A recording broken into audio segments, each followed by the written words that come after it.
Então, a prece é contigo, querido. Tá bom, então.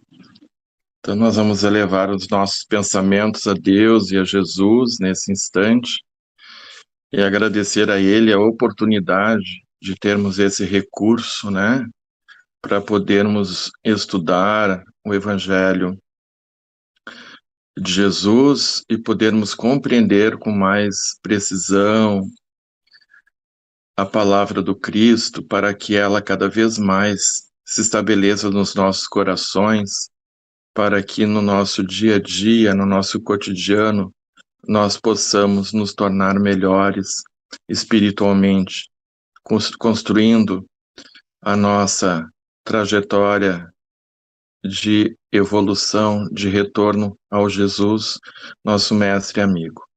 Que as palavras e os recursos utilizados nesta manhã para o estudo do Evangelho possam permanecer conosco.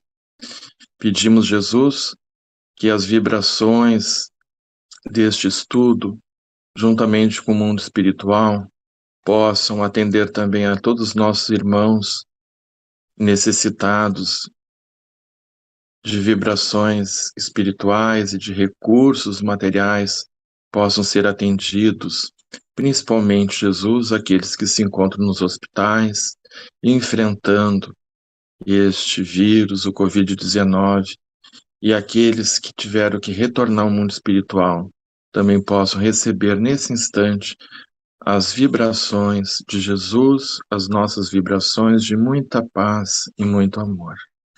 E que assim seja. Que assim seja, amém. Obrigado, Jairo. Vamos, então, hoje para o nosso penúltimo ou último versículo da perícope, né? É o último porque já foi apresentado o 40, né? Tudo certo, tem a tela e tem o áudio. Então tá. Então é de como esse tarefeiro deve se comportar e agir de forma digna, porque ele vai encontrar um ambiente adverso, antipático, desrespeitoso e até agressivo em relação ao Evangelho de Jesus. Então nós estamos no capítulo 10, que fala desses compromissos dos discípulos com a obra do Evangelho, que foi edificada na terra sob a coordenação do próprio Cristo. E o que a gente viu até agora no capítulo 10? Nós vimos a missão, as perseguições e as divisões. Então Jesus vai orientar o caminho na missão, vai prevenir sobre as dificuldades nas perseguições. Já nas divisões, Jesus alerta que os momentos de escolha com que os tarefeiros do Evangelho vão se defrontar. E esse confronto pode acontecer no ambiente mais doloroso para qualquer trabalhador, que é a família. E o que diz o versículo 39?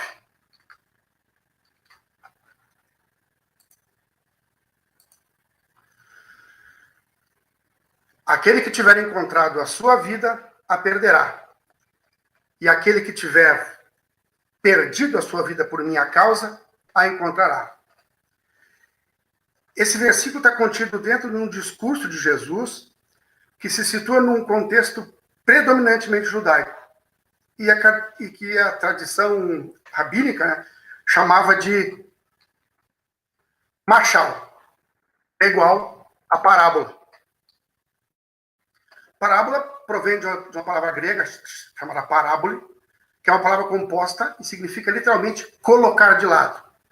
No uso bíblico, parábola é o contraste ou comparação entre uma realidade natural com uma verdade espiritual. Parábola é uma pequena narrativa que usa alegorias para transmitir uma lição moral. As palavras de Jesus, que eram histórias com elementos comuns da cultura daquele tempo, tinham como objetivo ensinar coisas sobre o reino de Deus. Como exemplo, a gente pode dizer, o reino de Deus é comparado a... E a gente pode ver essa comparação de forma clara, né, na fala de Jesus. Para entender esse versículo, nós vamos entrar num portal de acesso que vai nos remeter a uma série de conceitos, de ensinamentos que estão ocultos no versículo. E esse portal é a palavra vida. Vida, segundo a nossa perspectiva, não é vida segundo a perspectiva de Jesus. Entretanto, Jesus citou a palavra vida no meio do versículo, de maneira que ela pode ser percebida tanto segundo o nosso olhar, quanto no olhar de Jesus. E o que a gente vai ter que fazer?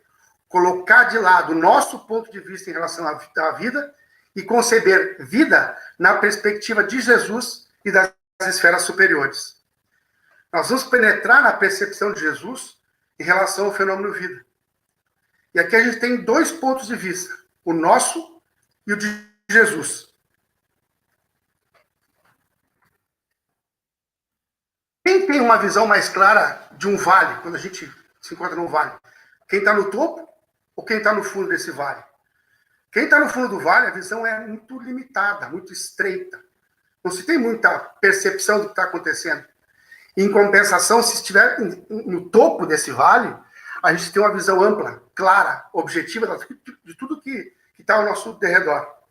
São pontos de vista diferentes em relação ao mesmo lugar. E para isso vai nos remeter ao Evangelho segundo o Espiritismo, capítulo 2, Meu Reino não é neste mundo, item 5. Que diz assim, o ponto de vista.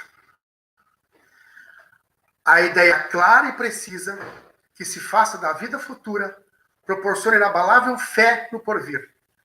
Fé que acarreta enormes consequências sobre a moralização dos homens, porque muda completamente o ponto de vista sobre o qual encaram eles a vida terrena. Então, quando percebemos apenas as coisas sob a perspectiva de que somos um corpo físico que termina com a morte, esse ponto de vista em relação à vida é absolutamente limitado. Continua. Para quem se coloca pelo pensamento na vida espiritual, que é indefinida, a vida corpórea se torna uma simples passagem, breve estada num país ingrato. As vicissitudes e tribulações dessa vida não passam de incidentes que ele suporta com paciência, por sabê-las de curta duração, devendo seguir-se-lhes um estado mais ditoso. Agora, quando se olha a vida sob a perspectiva de que ela não começa no berço e não termina no túmulo, e sim que é um fenômeno único, que a vida é uma só, mas com múltiplas experiências do corpo físico e múltiplas experiências na erraticidade, a morte, a doença, o dinheiro, o acúmulo de patrimônio material, se apequenam, se reduzem muito em importância. A morte nada mais restará de aterrador. Deixa de ser a porta que se abre para o nada e torna-se a que dá para a libertação, pela qual entra o exilado numa mansão de bem-aventurança e paz. Sabendo temporária e não definitiva, a sua estada no lugar onde se encontra, menos atenção presta às preocupações da vida, resultando-lhe daí uma calma de espírito que tira dela muito do seu amargor. Isso é ser espiritualizado. É olhar a vida em um panorama bem amplo e tem como consequência uma vivência dessas experiências, tanto aqui como na erraticidade. Se torna equilibrada, pacífica, confiante. Pelo simples fato de duvidar da vida futura, o homem dirige todos os seus pensamentos para a vida terrestre, sem nenhuma certeza quanto ao porvir. Dá tudo ao presente, nenhum bem divisando mais precioso do que os da terra.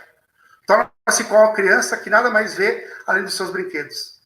E não há o que não faça para conseguir os únicos bens que se lhe afiguram reais. Ou seja, é aquilo que a gente dá valor aqui.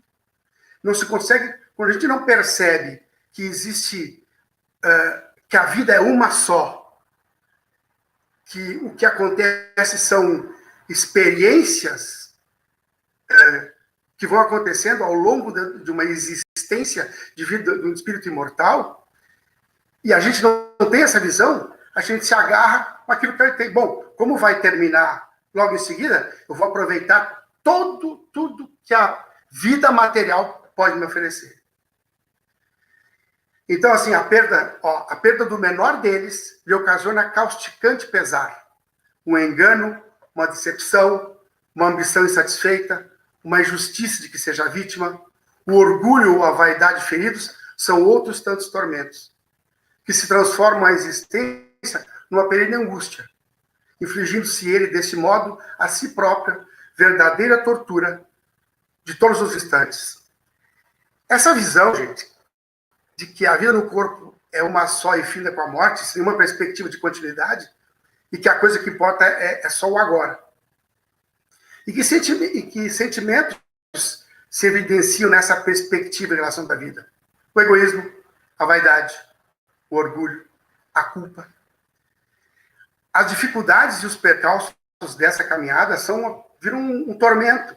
Porque muitas vezes essa cegueira leva ao desprezo pela própria existência, leva ao suicídio. Porque não tem perspectiva, não tem fé do que possa acontecer.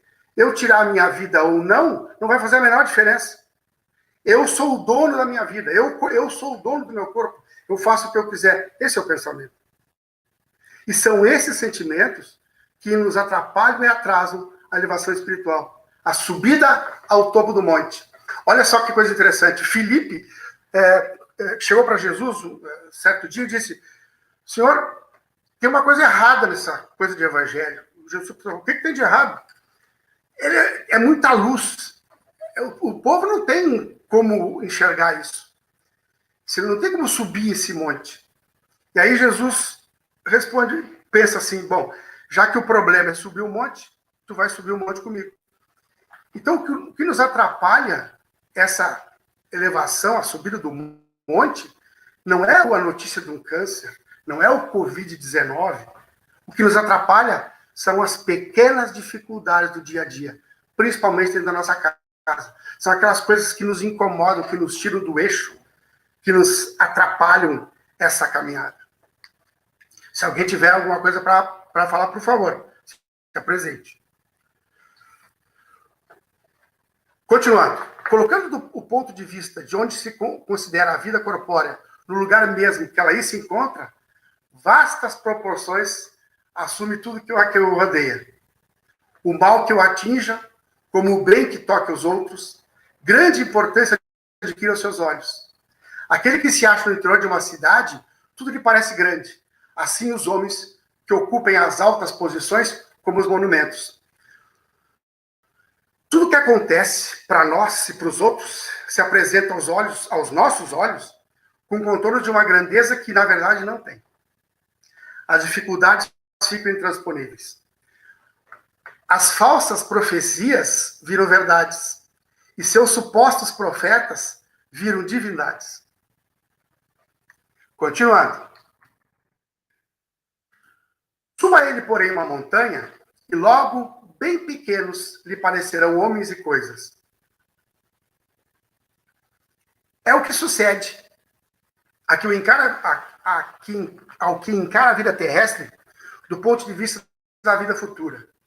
A humanidade, tanto quanto as estrelas do firmamento, perde-se na imensidade. Percebe então que grandes e pequenos são confundidos, como formigas sobre um montículo de terra, que proletários e potentados são da mesma estatura, e lamenta que essas criaturas efêmeras, a tantas canseiras, se entreguem para conquistar um lugar que tão pouco as levará, e que por tão pouco tempo conservarão. Daí se segue que a importância dada aos bens terrenos está sempre em razão inversa da fé da vida futura. Quando não se tem perspectiva, quando não se tem esperança, quando se tem confiança, a vida perde um pouco do sentido. Ou seja, se a gente considerar a perspectiva da imortalidade da alma, da continuidade da vida, independentemente da experiência carnal, nesse momento, o ponto de vista também vai mudar.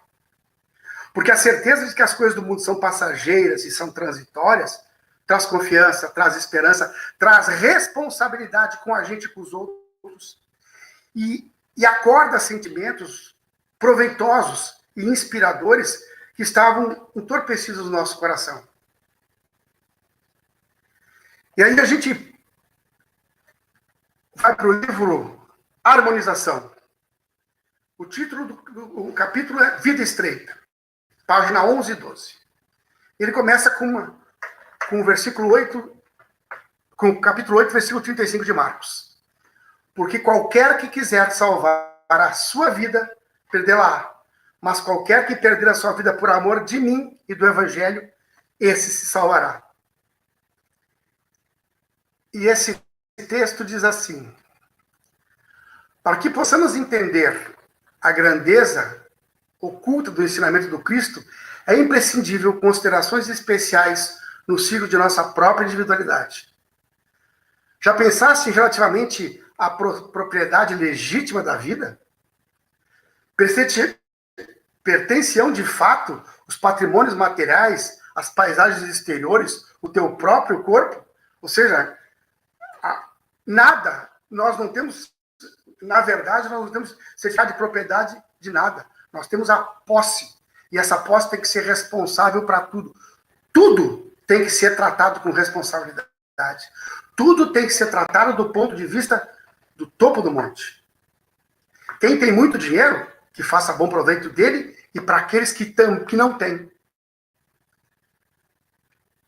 Quem tem muitas posses, que tem a responsabilidade no jeito de tratar isso. No próprio corpo, somos responsáveis por eles. Então ele diz, sabe que não. O homem esclarecido está certo da transitoriedade do quadro em que se movimenta nos caminhos do mundo, reconhecendo a si mesmo como usufrutuário na casa de Deus. Nem mesmo o invólucro carnal lhe pertence em sentido absoluto. Não somos donos de absolutamente nada. Tudo nos é emprestado. Eu acredito assim, nós somos fiéis depositários da vida. Continua o texto. Jesus, portanto, não aludia à vida universal, criação do Pai Eterno, mas à vida estreita de expressões caprichosas que o homem egoísta inventou para si próprio na Terra. O nosso egoísmo transformou as coisas. E se ele fosse erradicado, o mundo se modificaria rapidamente.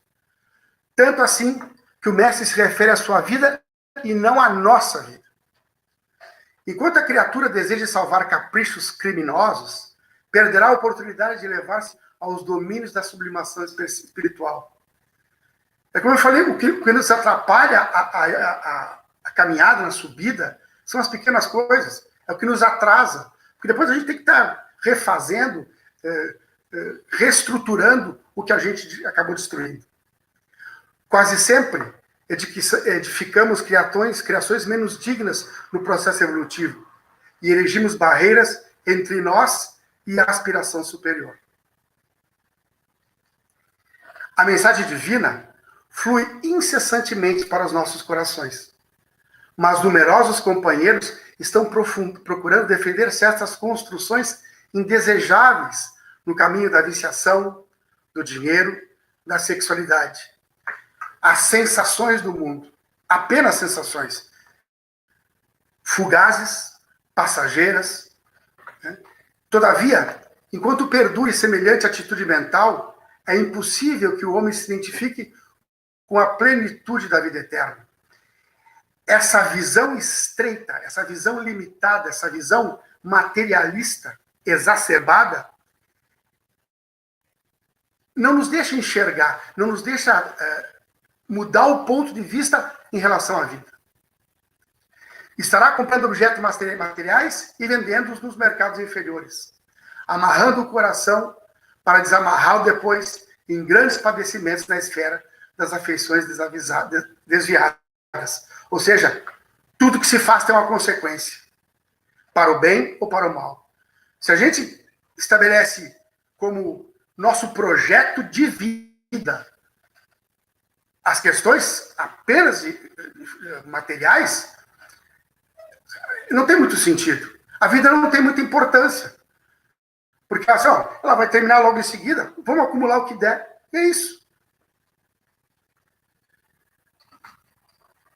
Aguilhoado às ilusões venenosas, onde se comprazem viver temporariamente, é um seixo arestoso nas estradas terrestres.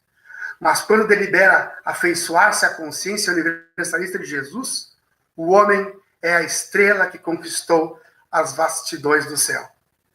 Quando nós usufruímos das coisas da vida terrena, mas com o nosso olhar voltado para o alto, a perspectiva de toda uma existência toma outros matizes, outras cores, outras perspectivas.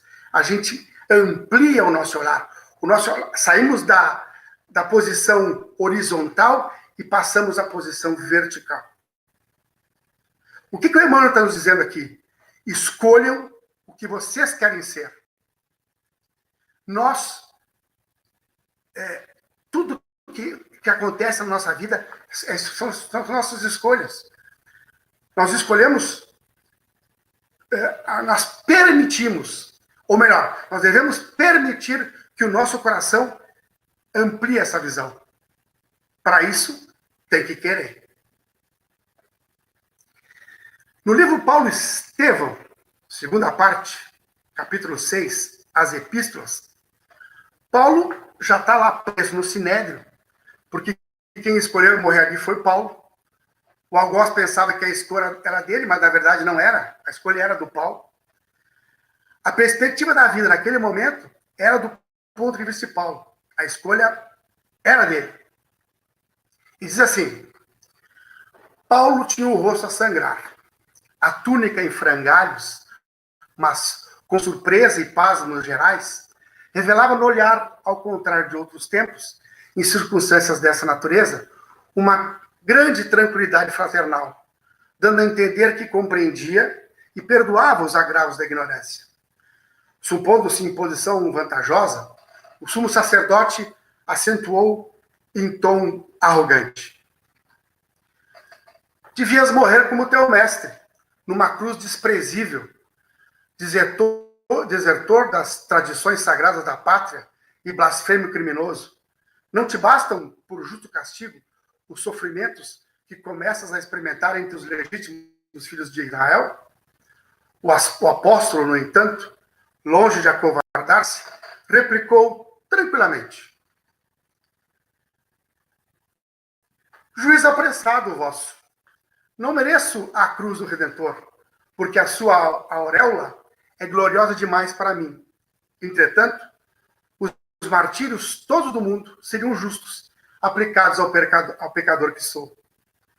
Temeis os sofrimentos porque não conheceis a vida eterna. Considerais as provações como quem nada vê além desses efêmeros dias da existência humana. A política mesquinha vos distanciou o espírito das visões sagradas dos profetas.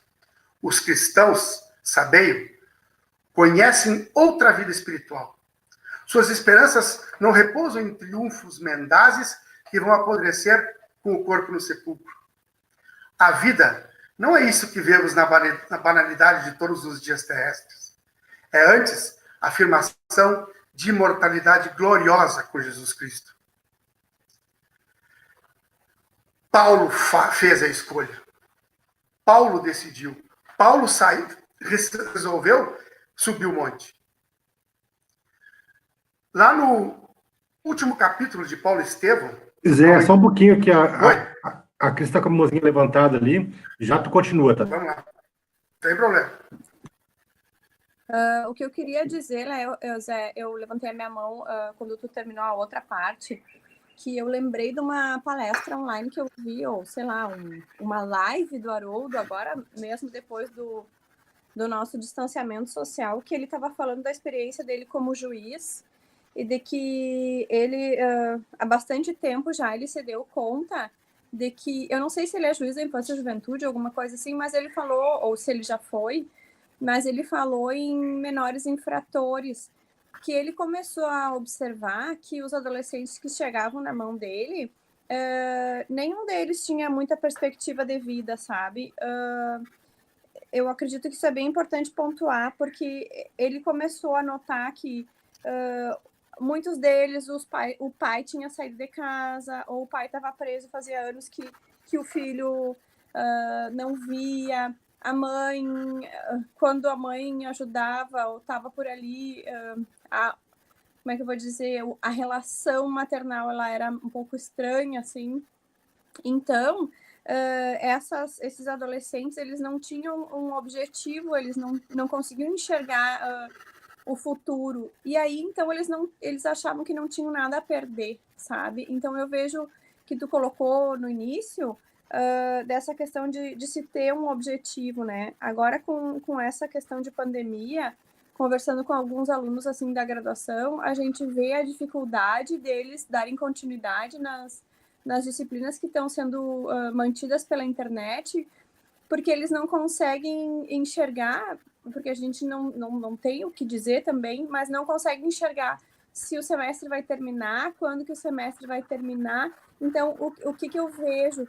Que falta um pouco de maturidade e de conhecimento em a gente saber que o trabalho ele é incessante. O semestre pode terminar, mas a gente vai continuar trabalhando.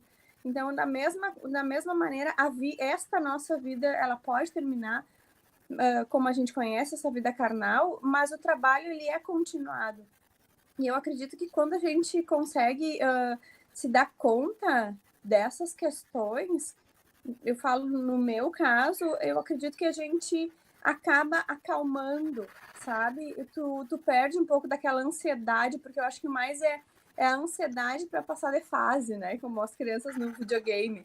Então, assim, terminei essa fase, já vou para a próxima. Terminei. Não, a nossa fase eterna é arregaçar as mangas e trabalhar. Então, é isso que eu queria comentar, assim, que até nesses nossos tempos isolados, muitas vezes os filhos, as crianças, eles expõe isso pra gente, mas não com palavras. A gente também tem que, como pai, tem que se dar conta e tentar ajudar na medida que é possível. Acho que o Jairo quer falar, né, agora. Obrigada. Eu queria só fazer um complemento, não digo um complemento, mas uma extensão da tua fala, Cris, assim, porque eu fico imaginando o quanto esta oportunidade de estar reencarnado, de estar vivendo na Terra, eu acho que a finalidade da vida na Terra, como ela é uma vida temporal, né? O quanto nós, enquanto espíritos encarnados nessa faixa de evolução, precisamos destes enquadramentos, né, de tempo, de início, meio e fim, para nos organizarmos internamente enquanto espíritos, para vivermos a eternidade. Porque o espírito, os espíritos evoluídos, eles vivem de uma forma lúcida e feliz a eternidade. Mas o quanto nós, espíritos assim, de evolução mediana, né? Graças a Deus que já alcançamos esse estágio, não somos bárbaros, mas a gente ainda não é santo, desta necessidade de trilhar dentro de uma organização que nos dê esses parâmetros de início, desenvolvimento e fechamento para reiniciarmos uma nova perspectiva, né, de aprendizado. Então veja o quanto a condição de tempo para viver a eternidade ela é importante. Eu acho que o mais significativo de quando a gente fica escutando o estudo, fica meditando, é de nós tentarmos fazer com que esses ensinamentos de Jesus eles possam ser transpostos, não numa perspectiva de espírito desencarnado, mas uma perspectiva de espírito encarnado, de como é que é viver isso hoje. Eu acho que esse é o grande desafio, né? Porque se eu desencarnar daqui a uma meia hora, eu vou para o mundo espiritual como eu sou. Eu vou levar para lá as imperfeições que ainda tenho e as conquistas que eu já obtive. Ou seja, não vai mudar. O que vai mudar é a minha consciência de espírito eterno, que carregando ainda tanta imperfeição vai me angustiar. E aí a necessidade de retornar para a Terra, ou num processo reencarnatório, e viver o esquecimento, para viver isso que tu estavas falando, né, Cris? Assim como um adolescente que precisa, né, ter o pai e a mãe que o auxiliem num processo de enquadramento, eu digo enquadramento como uma forma de expressão, mas de uma organização que tenha o limite, que tenha o início, que tenha o desenvolvimento de um processo que a gente possa vislumbrar um resultado, é o que a gente precisa nessa faixa de evolução. Por isso que o espírito não dá salto mesmo. E o quanto nós temos que ter esta paciência conosco mesmo, né? No sentido bom, hoje recapitulamos, que pena, né, que eu falhei nesse momento, mas reerguei, caminhar e seguir para frente. E como é que a gente vê os nossos familiares nisso, né? Eu acho uma coisa tão interessante o que é viver a pandemia e esse isolamento quando tu é casado e quando tu é solteiro.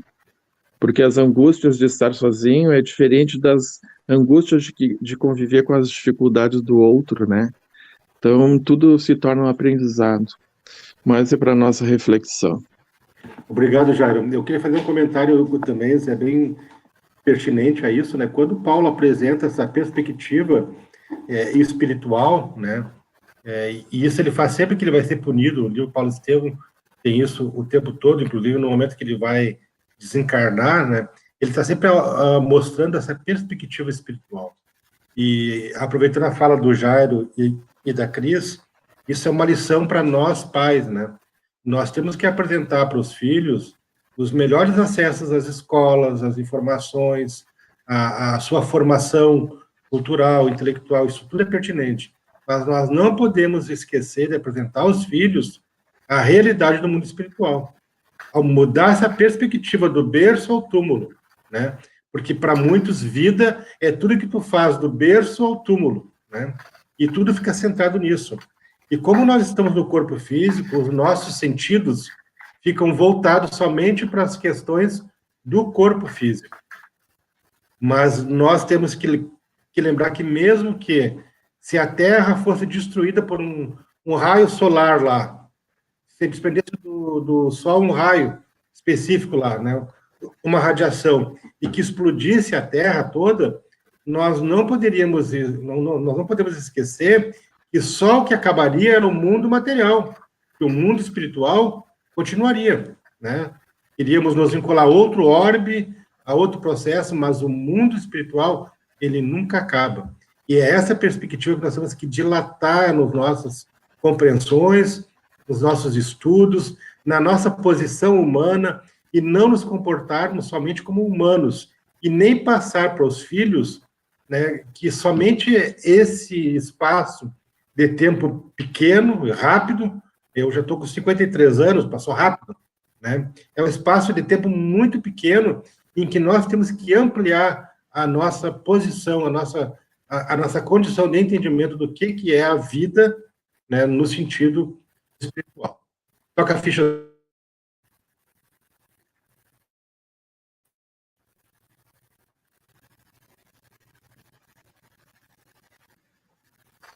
Vocês estão enxergando a minha tela aí? Ó?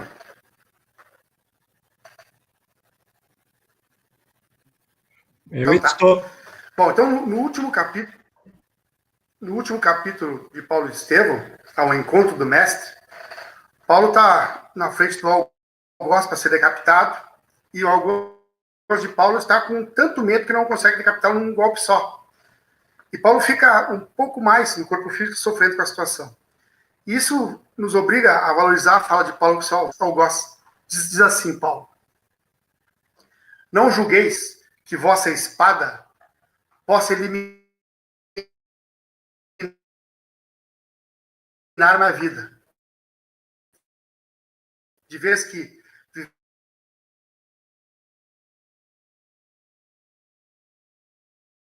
vivendo esses fugazes minutos em corpo, utiliza a palavra ascender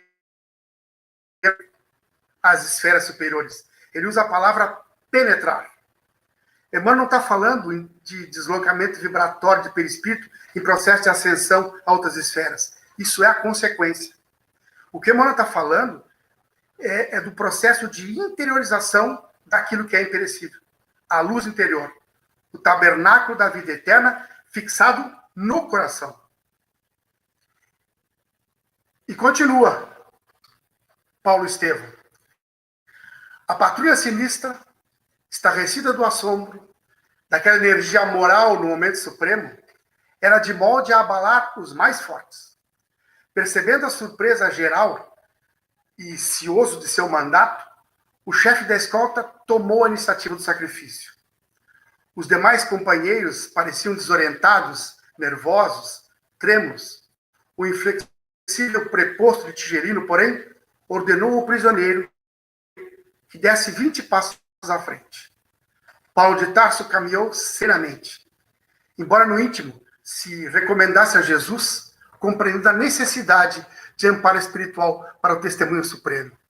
A fortaleza moral de Paulo era tão magnânima, era tão grande, que abalava a estrutura, porque eles não conseguiam compreender que um homem que ia para ser decapitado estava tão sereno, estava tão tranquilo. Continua. Ao chegar ao local indicado, o sequaz de Tigelino desmaiou a espada, mas, nesse instante, tremeu-lhe a mão. Fixando a vítima, falou-lhe em tom quase imperceptível. Lastimo ter sido designado para esse feito e intimamente não posso deixar de lamentar-vos. Paulo de Tarso, erguendo a fronte, quanto lhe era possível, respondeu sem hesitar. Não sou digno de lástima. Tende antes compaixão de vós mesmo, porquanto morro cumprindo deveres sagrados, em função de vida eterna, enquanto que vós ainda não podeis fugir às obrigações grosseiras da vida transitória. Chorai por vós, sim, porque eu partirei buscando o Senhor da paz e da verdade, que dá vida ao mundo, ao passo que vós, terminada a vossa tarefa de sangue, tereis que voltar à hedionda convivência dos mandantes de crimes tenebrosos da vossa época. O algoz continuava a fitá-lo com assombro, e Paulo, notando a tremura com que ele empunhava a espada, concitou resoluto. Não tremais, cumpri vosso dever até o fim. Um detalhe, Paulo morrer decapitado não foi o mais importante e o mais difícil que ele tinha feito. O mais importante e o mais difícil foi passar 30 anos peregrinando por amor a Jesus. Lá no livro 50 anos depois, primeira parte, capítulo 11, sexto, a visita ao cárcere. A heroína do livro aqui é Célia Lúcius. Ela vai até a prisão visitar o seu amado Ciro e o pai do Ciro. O pai do Ciro se chama Nestório. E lá na cela, o Nestório consola a Célia porque ela chora muito, porque vê eles naquela situação. E o Nestório vai e diz assim para Célia: Célia, tua vinda a esse cárcere representa para nós a visita de um anjo. Não te pressione a nossa condenação, porque aos olhos de Deus deve ser útil e justa. Dizia a inspiração de Paulo que a morte é o nosso último inimigo. Venceremos, pois, mais essa etapa, com Jesus e por Jesus. Apesar disso, não te esqueças de que a dádiva da vida é um bem precioso que o céu nos confia. A gente observa, tanto lá no Paulo Estevão, quanto nesse texto aqui, a visão que tinham do topo do monte. A visão, a perspectiva da vida que continua. Para a alma fervorosa, o melhor sacrifício ainda não é o da morte pelo martírio, ou pelo infamante opróbrio dos homens, mas aquele que se realiza com a vida inteira, pelo trabalho e a abnegação sincera, suportando todas as lutas na renúncia de nós mesmos, para ganhar a vida eterna do que nos falava o Senhor em suas lições divinas. Ou seja, o mais importante não é o que se amealha, o que amealharam na vida. O mais importante era a conexão com o alto, com o topo do monte, com a visão ampla, com a visão estendida, que aqueles que estão no fundo do vale, que a grande maioria, não conseguem ter.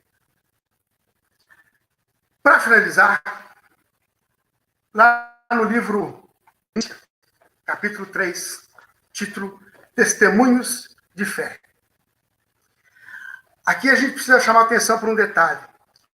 O Aloysio disse que, há um tempo atrás, o Haroldo utilizou esse capítulo para explicar as origens dessa modalidade de estudo que nós estamos praticando, que é chamada de miudinho, para mostrar que isso não é recente e que isso já se praticava antes. E lá nesse livro, Alcione vai viver como governanta na casa do pai com a família dele e institui na casa do pai o estudo do Evangelho. E começa assim. Senhor Jacques, gostaria me dissesses qual o método aqui adotado para a leitura? Costumamos ler 5 a 10 versículos de cada vez, comentando-os em seguida. Presentemente estamos na segunda epístola de São Paulo a Timóteo, tendo ficado na última reunião no segundo capítulo, versículo 10. Lá na Espanha, explicou a jovem delicadamente, limos apenas um versículo de cada vez. E esse mesmo, não raro, fornecia cabedal de exame e iluminação para as outras noites de estudo. Chegamos à conclusão de que o Evangelho, em sua expressão total, é um vasto caminho ascensional, cujo fim não poderemos atingir legitimamente sem conhecimento e aplicação de todos os detalhes. Subir um monte, ascender ao topo do vale é difícil. Demanda tempo, demanda estudo, demanda esforço. Zé, me permite um comentário aqui nessa fala Por favor. de Alcione, né? Aqui, Zé, tem Alcione, exatamente. Aqui tem um segredo, né? A Alcione Viramil, ela nos traz aqui uma revelação do nosso caminho para a perfeição, né? Então, ela coloca aqui como condição única para que a gente atinja o topo, né, da nossa ascensão, da nossa progressão espiritual, no sentido de perfeição intelectual e moral, né, que nós não poderemos atingir de forma alguma sem aplicar tudo o que tem no Evangelho. Ou seja, quanto tempo vai demorar, quantas encarnações, eu não sei, nós vamos ter que começar agora. Então, estudando, como a gente está fazendo aqui, versículo a versículo, né?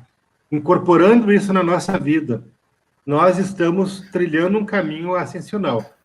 Uma é saber, a outra é aplicar. Então, nós temos que conhecer para poder aplicar. A gente pode até aplicar de forma intuitiva, usando a regra áurea como base para tudo. Mas o conhecimento, versículo a versículo, traz para o nosso dia a dia as formas da gente vencer as nossas dificuldades. Quando tu estava lendo ali a decapitação de Paulo, em Paulo Estevão, eu tenho 2 livros Paulo Estevão aqui em casa, dos antigos, e nos 2 está marcado essa parte, né? E que continua depois com a chegada de Paulo no mundo espiritual. Em todos os momentos das dificuldades que eu tive na minha vida, por processo de doença, principalmente isso, que é o que mais nos assusta enquanto a gente vê que tem ainda obrigações e deveres a cumprir aqui na Terra, eu sempre, para me acalentar, para me consolar, ou para me motivar, eu sempre ia e relia essa parte da decapitação de Paulo, para mim me encorajar, para mim me energizar e ganhar forças para vencer todas as dificuldades, né? Então, quando a Alcione fala aqui, né, que nós, para atingir o topo desse caminho ascensional, é preciso a aplicação de todos os detalhes do Evangelho em nós, nos entusiasma e nos incentiva a cada vez mais a compreender o Evangelho à luz da doutrina espírita, como nós estamos fazendo. Eu só queria deixar grifado isso. Continua, Zé. Perfeito. Perfeito. Bom, então, continuando. Alcione procurou a epístola indicada e leu o versículo 11 no segundo capítulo. Palavra fiel é esta: que se morrermos com ele, também com ele viveremos. Alcione faz uma miudinha desse versículo de Paulo, que é, por sua vez, um comentário do versículo de Mateus, que a gente está estudando. E Alcione dá a explicação desse versículo. Depois de ouvir a opinião de cada um em particular, Alcione explanou. Certo, a esperança em Cristo será sempre um refúgio indispensável na hora da partida.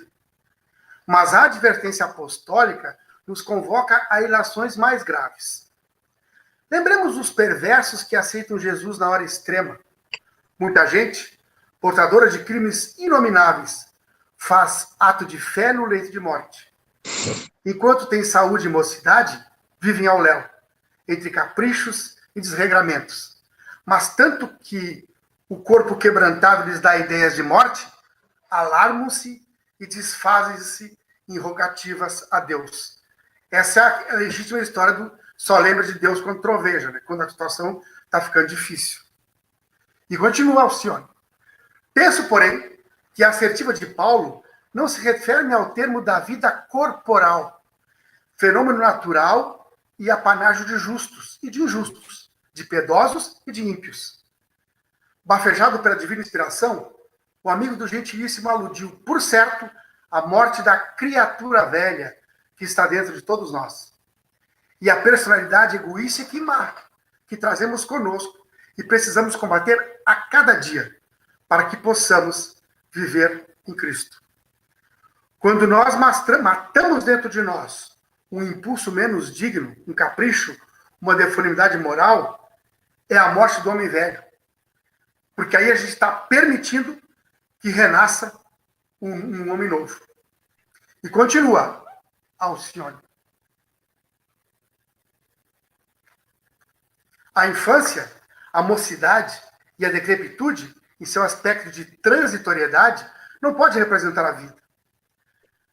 São fases de luta, demonstrações da sagrada oportunidade concedida por Deus para nos expurgarmos da grosseria dos sentimentos, da crosta da imperfeição.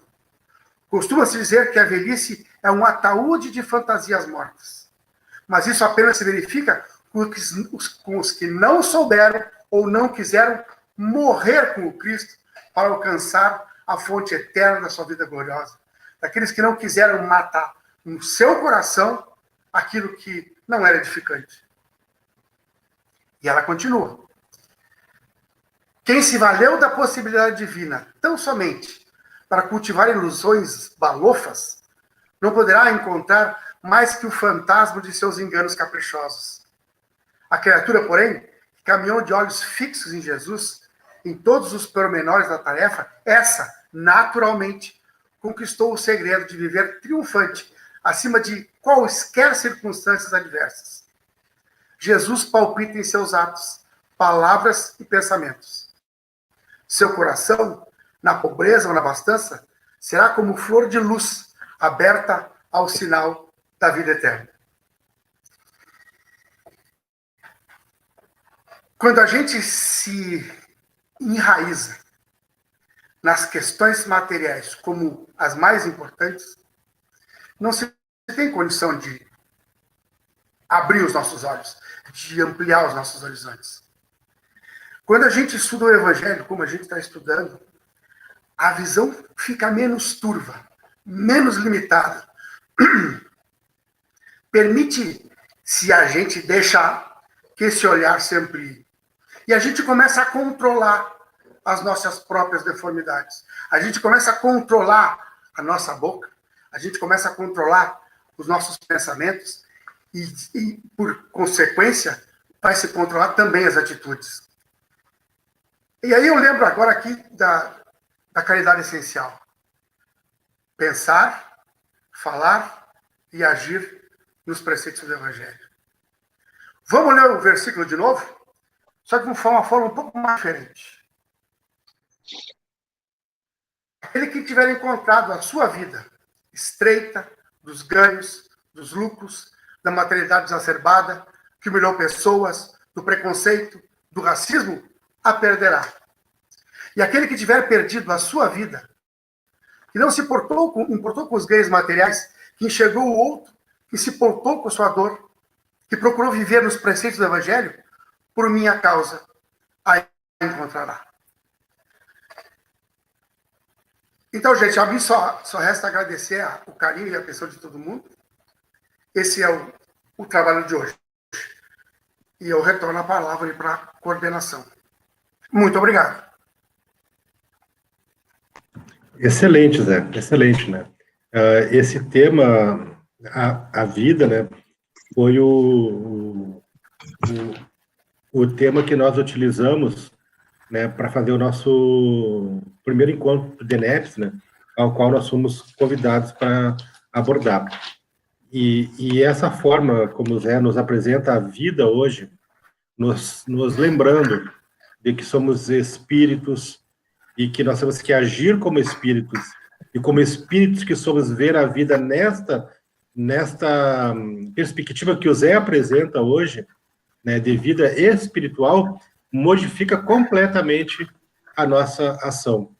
Eu até cito sempre que já está conhecido no Brasil todo, porque essa semana fomos convidados pela Luísa para assistir a gravação, né, lá do Mildinho de Uberaba, né, que a gente vai ver na internet, eu acho que só o ano que vem, né, mas ele está gravando agora, e aí ele cita, né, comenta até na gravação, ele fala, né, ele lembra, né, ó, Luci, vê com, né, é o exemplo que ela dá dos tapetinhos do Éder, ensinando ele a pisar no tapetinho. E isso é um exemplo singelo, mas é uma metáfora que nos mostra que nós temos que lembrar que nós somos espíritos imortais. Se pequenas coisas da vida atrapalham esse nosso caminho ascensional, nós temos que imediatamente modificar isso. Então, quando tu traz ali no início, Zé, a parábola, o machal como linguagem que Jesus utiliza, ele usava duas formas de se comunicar. A primeira era com a multidão, com o povo, com a turba, e ele usava o machal, a parábola, né, para usar uma linguagem que fosse adequada a todo mundo. Mas com os discípulos, ele usava uma outra linguagem. Então não tinha mistério, não tinha metáfora, né? Ele usava uma linguagem direta para eles, né? E é muito visto isso no livro, até um livro muito singelo, mas que é Luz no Lar, né? Que conta os bastidores dos evangelhos que Jesus fazia, o culto à noite, na casa de Simão Pedro, quando chegavam da pescaria, né? Onde ele mostrava essa vida em abundância, que é a vida espiritual. Obrigado, Zé, por esses ensinamentos de hoje, e de imediato aí eu já vou colher os depoimentos do povo aí. Vamos começar com quem aí? Com a dona